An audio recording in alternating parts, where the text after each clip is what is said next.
Hey, it's SgtLocksmith here. Okay, so we're going to change the battery here on our smart remote for your Honda. Now, this one here, don't need any special tools, but you will need to be careful with this. I'm actually going to show a demonstration.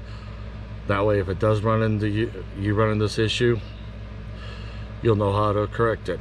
So, with that being said, if your key ring's on, leave it on, because you will need that to help you.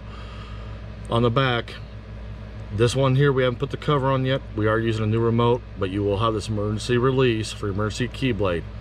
Go ahead and release that, pull your emergency blade out, set that to the side. Now when you look right here,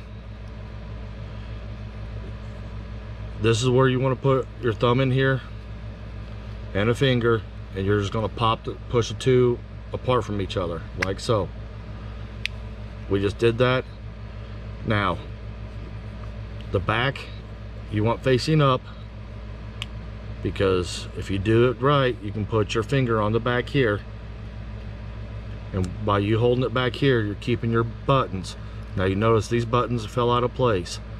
This is what I want to show you.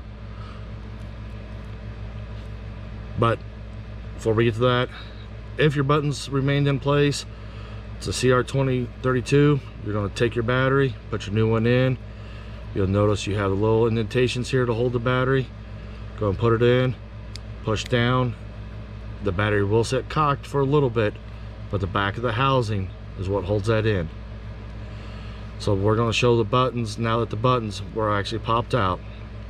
You'll lift this up very carefully, and here's your buttons. You can do this without any tools, just using your finger. You're going to slide them back in. Sometimes this little piece here wants to move, because you got a solid button, and then your two smallers and the smaller one. We've got them back in place. You do notice it does sit right here. There's our little indentations for all of these, so we should be good there.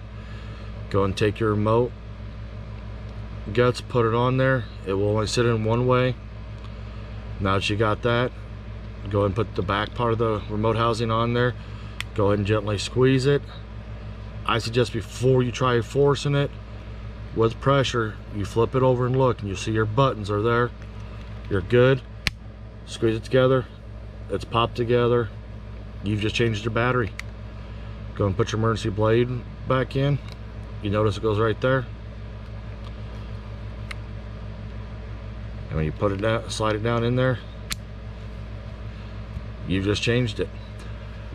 Hopefully this video helped you out. If you did run into any of the problems, go ahead and give us a like, comment if this helped you out. And I'd like to say thanks again for watching SgtLocksmith.